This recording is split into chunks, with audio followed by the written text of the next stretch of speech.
a paz, que a graça, que a paz de Cristo Jesus, todos os irmãos, amém, queridos? É com uma alegria que nós prosseguimos na nossa jornada, nesse nosso estudo no ano de 2025, sobre como tudo começou. E nós queremos antecipadamente registrar que hoje, assim como na semana passada também, nós já estamos tratando propriamente sobre os primeiros versículos da palavra de Deus, falando sobre a origem do universo. Vamos abrir então em Gênesis, capítulo de número 1. Nós queremos convidar a sua atenção para o verso 2. Nós acompanhamos na semana passada o verso 1. No princípio criou Deus os céus e a terra. Falamos um pouco sobre alguns elementos fundamentais da criação e hoje nós estamos falando sobre o contexto já do verso de número 2.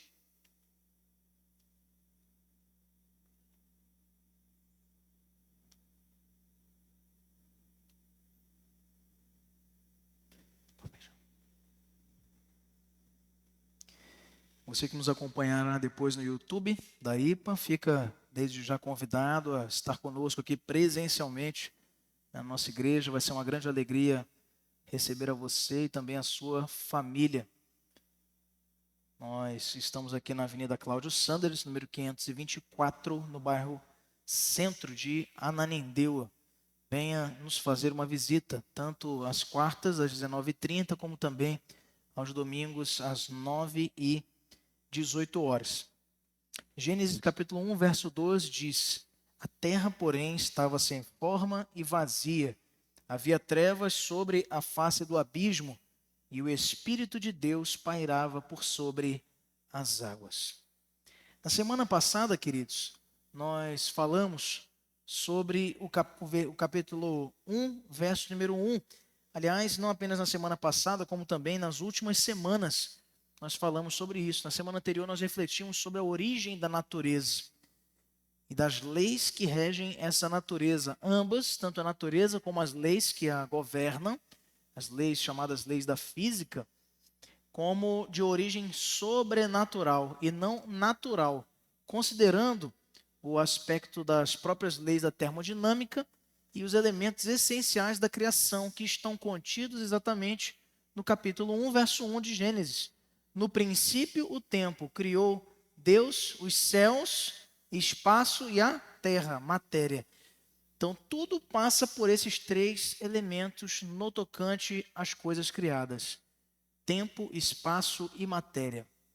Quando olhamos para Gênesis 1, verso 2, nós vemos a descrição: era a terra sem forma e vazia. Trevas cobriam a face do abismo e o Espírito de Deus se movia sobre a face das águas. E esse versículo possui um grande número de interpretações. Mas o que Deus quer que nós saibamos através desse versículo? No princípio criou Deus, já vimos lá o objetivo do autor bíblico em nos apresentar a identidade do Criador, como também elementos voltados ao seu agir no meio da criação. Entretanto, aqui ele nos traz algumas informações bastante misteriosas, quando olhamos que a terra, antes da interação da palavra de Deus, que saltando seus lábios ordenava as coisas à existência, como a luz, como as plantas, como os animais marinhos, o firmamento, a atmosfera, como o homem, tudo isso veio da ordem dada por Deus para a criação de tudo. Mas antes disso, o verso 2 nos diz que a terra era sem forma e vazia, o Espírito de Deus pairava por sobre as águas. E para isso, para entender o que Deus quer nos dizer através desse versículo, no versículo 2, nós primeiramente vamos ver o que ele não quer dizer. E esse aspecto nos ajuda a eliminar possíveis interpretações equivocadas. Veja, a Bíblia é um livro por meio do qual Deus se revela ao ser humano. Tudo que nela foi escrito tem como objetivo principal revelar a pessoa de Deus. Então não há nada que ela nos apresente que seja despropositado nesse tocante, de nos apresentar a Deus, de nos mover para Ele. Por isso, nós não podemos perder de vista que cada um desses textos, inclusive os mais difíceis, como este, no verso 2 de Gênesis 1, ele mostra a revelação de Deus de alguma forma, de alguma maneira, não somente para um povo que viveu lá há 6.500 anos atrás, mas para todos os povos de todos os locais, de todos os períodos da história. O significado do que foi escrito, portanto, na Bíblia, a respeito da criação, ele é muito mais relevante, pois vai além de barreiras geográficas, históricas, culturais e linguísticas que nós pudéssemos ter para analisar as evidências da criação. Se não fosse assim, a Bíblia não poderia ser utilizada por outros povos além daquele para o qual ela foi escrita. E veja só que milagre chamado tradução. A tradução bíblica possibilitou que ela fosse difundida entre todos os povos. Mas, pela revelação de Deus, a mensagem do Senhor, da criação, foi dada a um povo específico. Foi o povo de Israel, no início, que possuía uma cultura e uma língua específica. Eles tinham a sua cultura lá hebraica, não é? Semita. E a sua língua também, que foi muito transformada pelo contato do povo de Israel com as nações cananeias e misturando bastante a forma de se comunicarem. A sua mensagem, a mensagem bíblica, diferente do que querem fazer alguns pensadores ou pregadores contemporâneos, ela é válida para todas as nações. Ela é válida para todas as culturas. E a sua interpretação, contudo, deve ser feita dentro da consideração cultural do momento em que ela foi escrita, isto é, na linguagem do povo judeu. Sabendo, então, meus irmãos, que o propósito de Deus, através da Bíblia, é revelar-se ao homem, quando Deus trata das origens, o alvo não é estabelecer todos os detalhes. Não é esse o objetivo do livro de Gênesis, mas nos dá um plano referencial adequado para o nosso conhecimento dele e da nossa origem, de onde nós viemos. E nessa noite nós queremos falar de 3 aspectos relacionados a esse versículo de número 2 e que nos ajudam bastante a compreender um pouco mais dessa terra sem forma, vazia, cuja substância tinha o Espírito de Deus pairando sobre a face das águas. Você pode ficar à vontade para fazer perguntas, considerações, tirar dúvidas. Levante uma de suas mãos. Nossa equipe aí da mídia vai lhe levar um microfone para você, para que você participe conosco. Em primeiro lugar, meus irmãos, nós vemos então a descrição de que a terra era sem forma e vazia. A palavra hebraica aqui utilizada é eretz, e aparece logo no primeiro versículo da Bíblia. No princípio criou Deus os céus e a terra, eretz. E ela vai se repetir no verso 2, quando ele diz eretz, ou a terra, porém estava sem forma e vazia, e havia trevas sobre a face do abismo, e o Espírito de Deus pairava por sobre as águas. Esse vocábulo eretz possui várias possíveis traduções. Por exemplo, em Gênesis 1, verso 10, ele significa uma porção seca do planeta. A palavra eretz.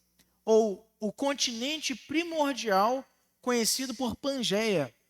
E veja, a Bíblia, desde o princípio, já tratava dessa informação de um continente aglutinado que muito tempo depois foi ser constatado geologicamente pela ciência.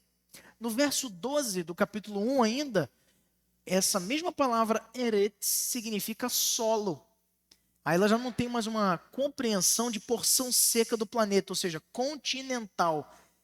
Quando ele fala porção seca do planeta, é quando Deus fez a separação da terra com as águas. Esse processo foi exatamente a criação dos continentes.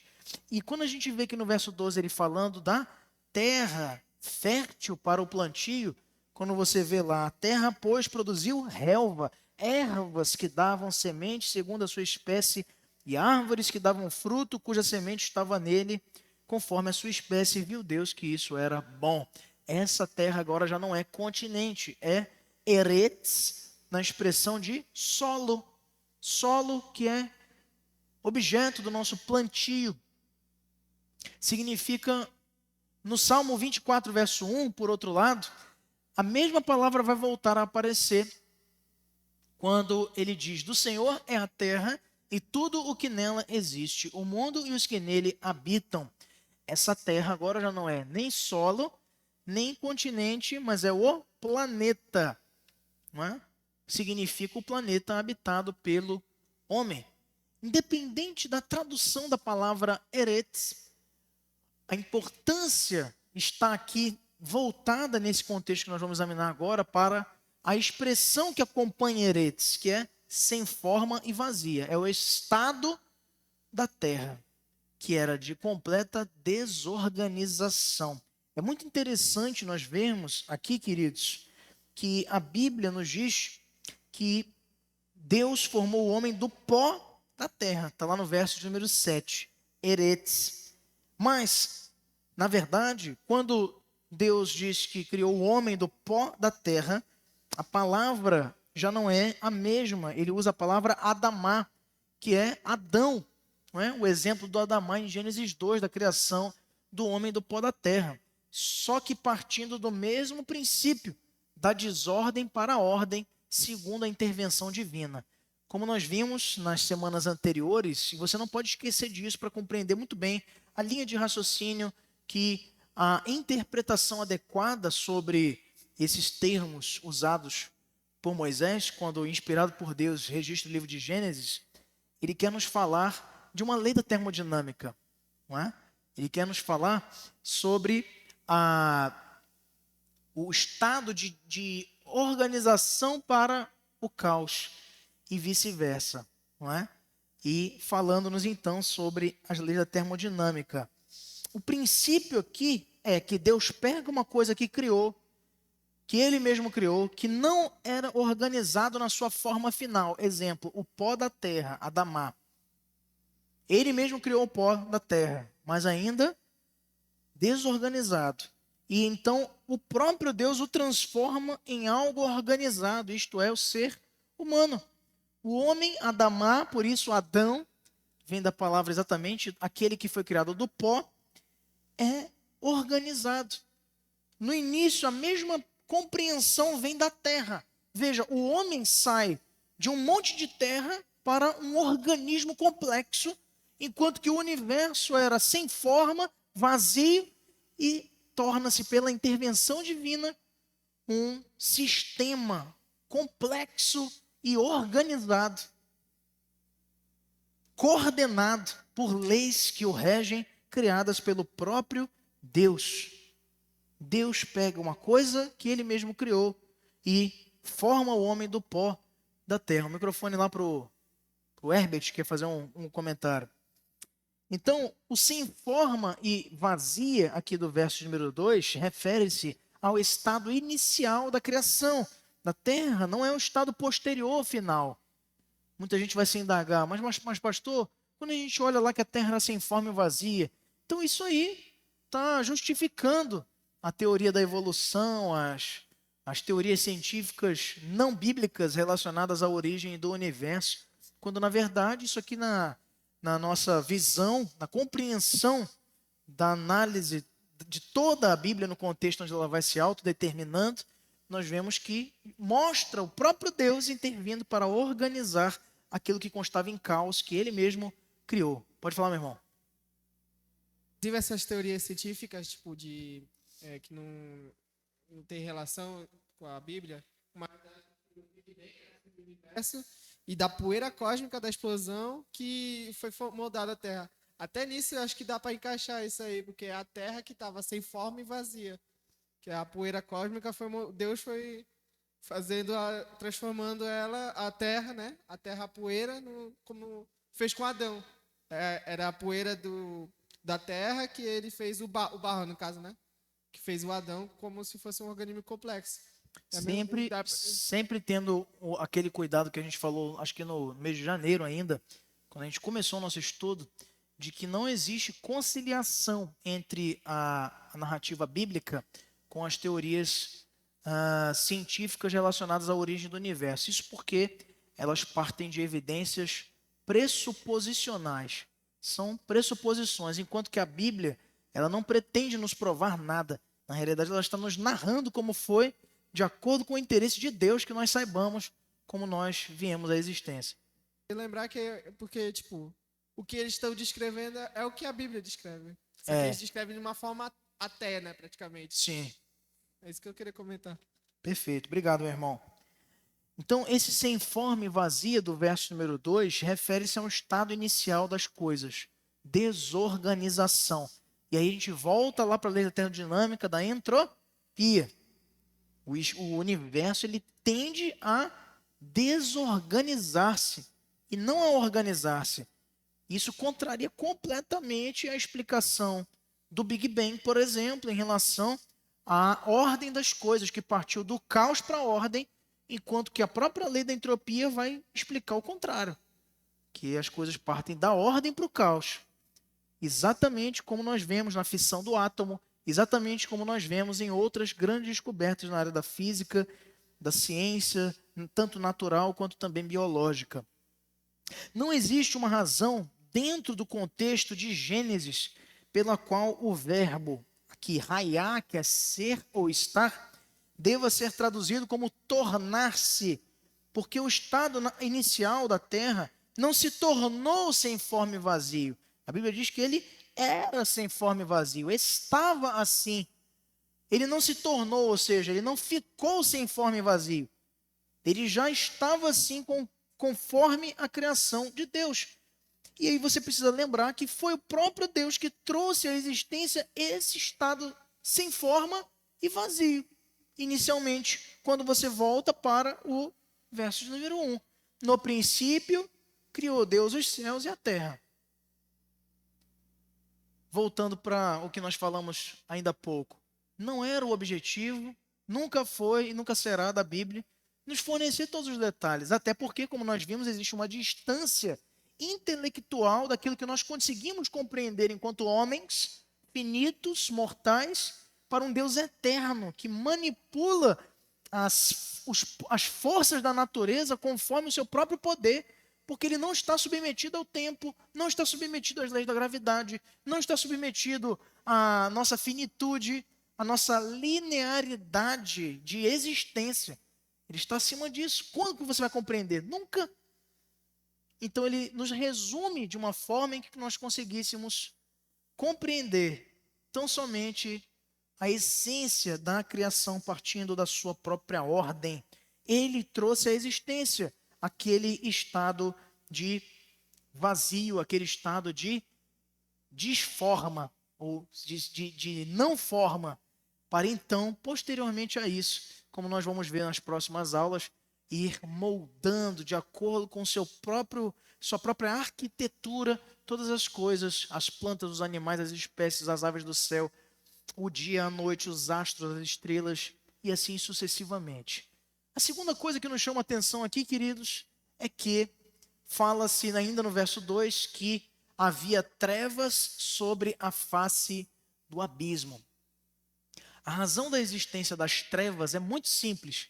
Deus ainda não havia criado a luz.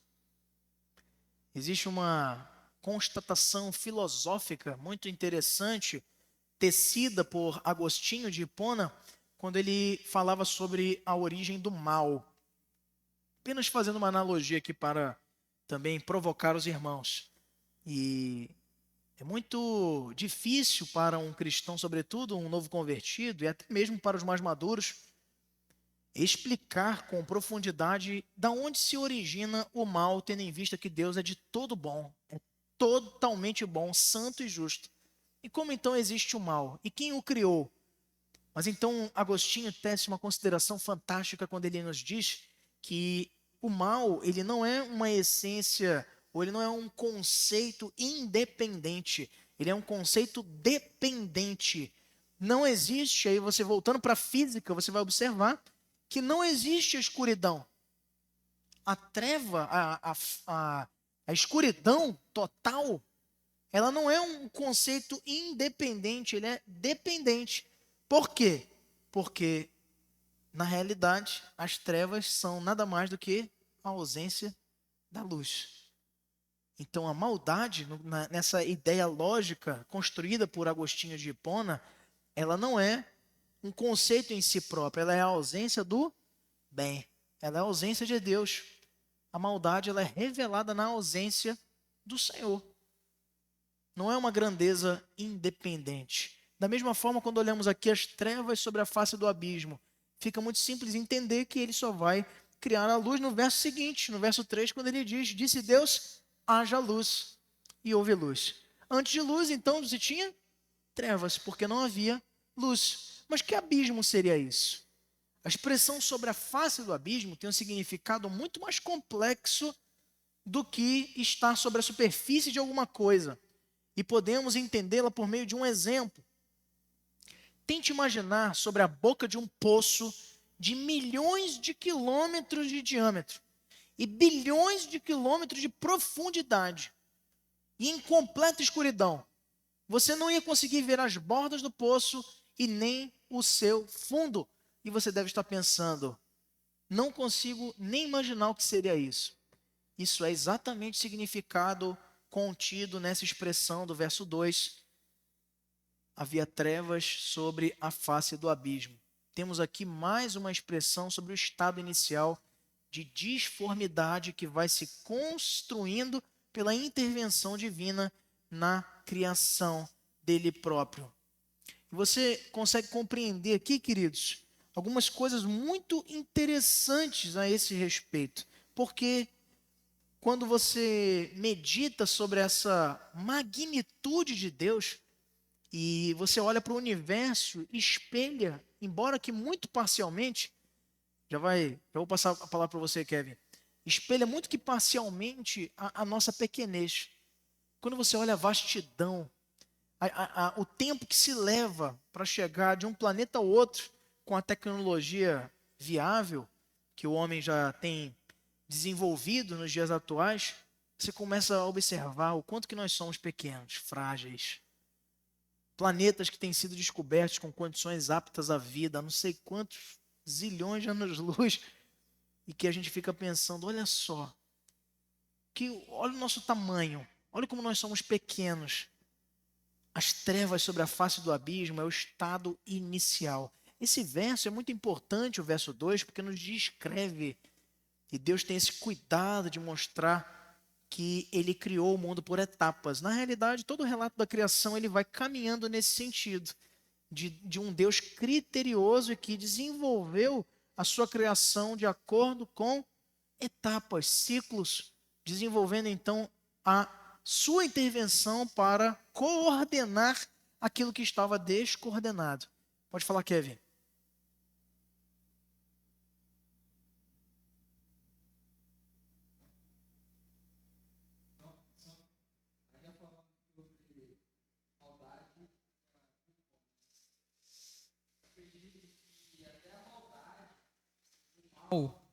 Foi criado para glorificar o que é bom, sendo bom a luz. No caso, falando sobre as trevas, né, sobre a face do abismo, Deus criou a luz e viu Deus que a luz era boa. Então, acredito que as trevas foi feita para glorificar a obra de Deus, através da luz em si. A luz ilumina nossos olhos para ver a obra de Deus e glorificar assim o nome dele. Então, acredito que até o mal foi feito para o bem. Feito para o bem. Com o objetivo de parametrizar, né? É bem interessante essa constatação. Embora a gente possa aprofundá-la um pouco mais, não seria o momento agora, mas pura filosofia aí. E é muito interessante refletir sobre isso, porque muita gente se pergunta, eu falei disso, eu creio que na semana passada,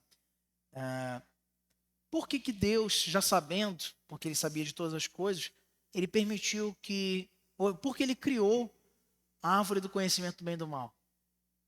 Se ele já sabia que o homem iria desobedecê-lo no tocante à ordem que deu a ele e a sua esposa Eva. E por quê? É porque tudo converge para a glória do nome de Deus. E o pecado ele foi necessário, nós não entendemos e nunca vamos entender ainda plenamente nessa condição nossa, ainda carnal, mas ele existiu para a revelação máxima do amor de Deus no sacrifício do Filho. Sem o pecado, o sacrifício do nosso Senhor Jesus Cristo não seria necessário. Então, não seria nos revelado a dose mais elevada do amor de Deus. É óbvio que a gente está tratando um tema muito complexo e que desafiaria aí, quem sabe, até um ano inteiro de estudos com respeito a essa questão. Mas só para ilustrar o que o Kevin colocou então em relação à luz e às trevas como um fator de revelação também da glória de Deus. Em terceiro e último lugar, queridos, nós queremos encerrar hoje falando sobre o Espírito de Deus que se movia sobre a face das águas. Existem muitas teorias científicas sobre a origem da água no universo, mas nenhuma, até o presente momento, que seja satisfatória. A água é uma molécula composta por 2 átomos de hidrogênio e 1 átomo de oxigênio, e ela é a molécula mais abundante em todo o universo. É importante notar a quantidade de elementos químicos existentes só na nossa galáxia, a Via Láctea. O hidrogênio, segundo estudos, é o mais abundante. Depois vem o hélio, com 240 mil partículas por metro. E, em terceiro lugar, o oxigênio, com 10.400 partículas por metro. O telescópio Hubble, por exemplo, que é um dos mais competentes em aspecto astronômico no nosso tempo atual, observou a existência de moléculas de água no quasar MGJ 0414 mais 0534. O nome desses astros é muito complexo, né? Enfim, que foi localizado, segundo estudos, a 11 bilhões de anos-luz da Terra. Segundo evolucionistas, a luz desse quasar teria demorado cerca de 11 bilhões de anos para chegar até nós, e o universo, segundo eles, teria surgido há 13,7 bilhões de anos. Portanto, segundo a interpretação evolucionista, em um universo primordial com menos de 3 bilhões de anos, já existiam estruturas complexas com moléculas de água. Em outras palavras, a água já estava presente logo no início do universo, mesmo para os evolucionistas. Mas a afirmação bíblica sobre a abundância de água no início da criação e a descoberta sobre a sua abundância no universo deveria despertar nossa curiosidade, devido à estreita relação que fica assim estabelecida. Tanto a Bíblia quanto a ciência mencionam a existência de água nos primórdios do universo. Lembrando que a Bíblia foi registrada há mais de 6.500 anos atrás por mandato de Deus a Moisés, iniciando ali os 5 primeiros livros da Bíblia, chamados os Pentateucos. Então, ele já tinha essa informação. E como tinha? Essa informação, pelo naturalismo, pelo darwinismo, vai ser constatada pela física muito recentemente. Como é que Moisés tinha essa informação? Se não fosse revelado pelo próprio Criador de todas as coisas, ditando para ele o que escrever nesse livro. Verso 2. A terra, porém, estava sem forma e vazia. Havia trevas sobre a face do abismo e o Espírito de Deus pairava por sobre as águas. Moisés não estava lá. Moisés também já tinha passado muito tempo dos primeiros seres criados. Ele não tinha consideração, nem mesmo Adão saberia explicar isso. Ele já surge do pó da terra já no 6º dia. Então, a afirmação bíblica, ela converge com uma constatação, ou melhor dizendo, a constatação científica que converge com o que a Bíblia já registrava lá em Gênesis 1, 2. Podemos ainda fazer mais uma inferência importante sobre esse texto, considerando o verbo rachap, usado para descrever a ação do Espírito de Deus, que é conjugado aí numa expressão do verbo piel, aí no hebraico. O hebraico tem várias desinências para a conjugação dos verbos, uma delas é o piel. encontrada aqui exatamente no Rachap, que fala da ação do Espírito. Essa conjugação afeta diretamente a raiz do verbo, intensificando a ação verbal. Quando a gente olha lá para Deuteronômio 32:11, é dito assim: como a águia que desperta sua ninhada, paira, Rachap, paira sobre os seus filhotes e depois estende as asas para apanhá-los, levando-os sobre elas. Sem a conjugação do piel, o significado desse verbo é crescer gentilmente. Ficaria muito estranho, né? E o Espírito de Deus crescia gentilmente na face das águas. É por isso que o piel ele foi utilizado aqui por Moisés na redação de Gênesis 1:2 para passarmos o significado exato de pairar, flutuar, que era exatamente o contexto aqui em que ele se encontra. Então, essa descrição, ela acentua a fragilidade do estado inicial do tempo, do espaço e da matéria na criação, porque ele pairava sobre a face das águas, nesse contexto de estado ainda caótico, desorganizado, para partir à frente disso, como nós vamos ver na semana que vem, para a organização complexa das coisas. Presbítero Oswaldo, microfone aqui para ele, por favor.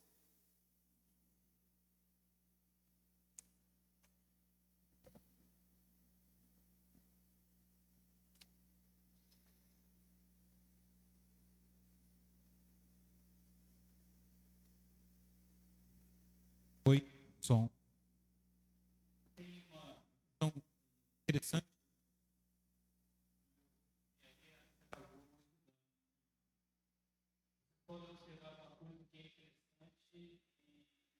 Faz referência a toda e qualquer matéria. Gênesis 3, verso 19, está lá que Deus que do pó viestes e ao pó voltarás, né? Então ele agora vai enfrentar a morte. Do pó viestes e ao pó voltarás. E repara que isso não é só para Adão, não é só para nós, não. É para tudo. Tal, viestes do pó, vai voltar ao pó, corrosão. Madeira, viestes do pó e retornarás ao pó. Tudo no mundo voltará para o pó. Demorará bilhões de anos, mas vai voltar para o pó um dia. Só não vai voltar para o pó quem tem brilhante nas orelhas, não vai voltar para o pó, porque já é pó. Então, aqueles Quem tem que o quê? brilhante nas orelhas, brincos. Então, às vezes a pessoa tem brilhantes, eu tenho diamantes nas orelhas, que lindo, que coisa. É pó. Já não volta mais. Mas o fato é que tudo converge para o início. Então, o homem quer porque quer trazer para cima de si, para a sua responsabilidade. Olha, eu descobri isso e tal. É tudo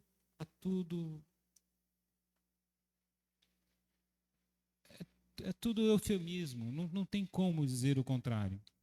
Então, teve uma experiência no começo do século que eles queriam tentar descobrir como a vida foi criada no mundo.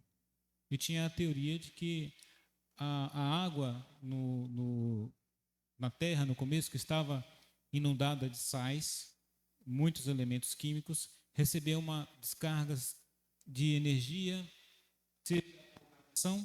seja por eletrostática ou elétrica ou eletromagnetismo. O fato é de que a água era bombardeada o tempo todo com energia, vinda do espaço, do sol, etc. E tentaram fazer essa experiência. Fizeram uma sopa com todos os elementos químicos que acreditavam que tinha no começo. Elementos básicos. E começaram a injetar luz e energia e eletricidade e etc. Conseguiram formar com isso alguns elementos químicos. O fato é que conseguiram a ureia, um elemento químico básico dos corpos, né? O fato também é que eles poderiam continuar por milênios, eles não iriam conseguir produzir vida. Quem produz vida é Deus. Nós não conseguimos.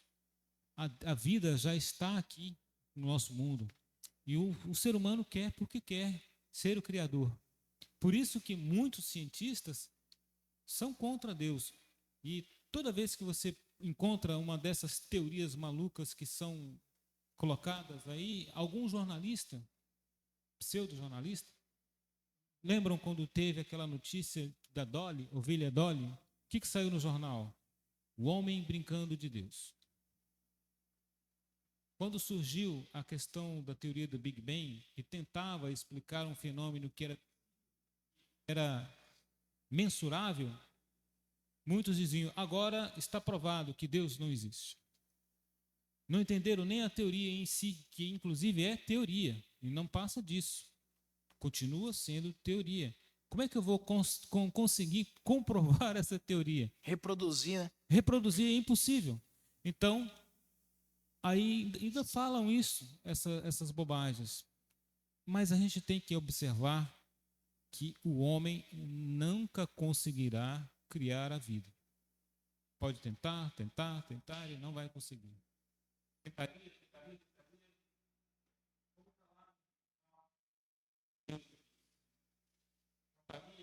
Contaria, tentaria e só tentaria. Porque de fato o próprio Deus nos colocou amarras e limitações para que nós não nos ensoberbecêssemos com as nossas próprias descobertas. Tudo aquilo que vem e chega ao conhecimento do homem é porque Deus tem permitido. É assim que nós reconhecemos Ele dar sabedoria ao homem para os avanços da medicina, para os avanços das descobertas astronômicas, científicas. É assim a humanidade vai desenvolvendo tecnologia, vai desenvolvendo um olhar cada vez mais avançado da ciência, para que isso, pelo menos esperávamos nós, né, trouxesse-nos o bem comum, mas na realidade, na mão de um seleto grupo na humanidade, tem causado cada vez mais opressão e até mesmo discórdias e guerras. Né? Veja você o contexto que nós estamos lá no Oriente Médio atualmente. Conclusão, meus irmãos, de hoje. A Bíblia, ela não tenta provar a existência de Deus. Isso é fulcral e é muito importante para que a gente continue nosso estudo compreendendo qual é o objetivo dele. Ao contrário, a Bíblia ainda está totalmente baseada na pessoa do Deus que nela se revela. Em última análise, a Bíblia é um livro que informa ao ser humano os pensamentos e palavras e obras do Deus Criador que se revela por meio dela. Esse é o objetivo, revelar-nos a Deus, chamar-nos para compreendermos quem Ele é. Olha só essa frase: toda ciência devidamente estabelecida e toda escritura corretamente interpretada nunca entrarão em contradição. Esta afirmação acima é fundamental. O princípio de distinção, quando aplicado, revela a veracidade dessa afirmação. A Bíblia não foi escrita com o propósito de ensinar ciência, mas ela não pode estar cientificamente incorreta em nenhuma de suas afirmações científicas. Se isso ocorresse, as suas afirmações teológicas estariam comprometidas. No entanto, suas afirmações científicas são testáveis e compatíveis com as descobertas científicas. Quer falar? Porque às vezes a pessoa passa assim para espantar um mosquito aí. Então, o objetivo da Bíblia não é esse, mas ela nos apresenta ricas evidências e testáveis e comprováveis do ponto de vista também científico.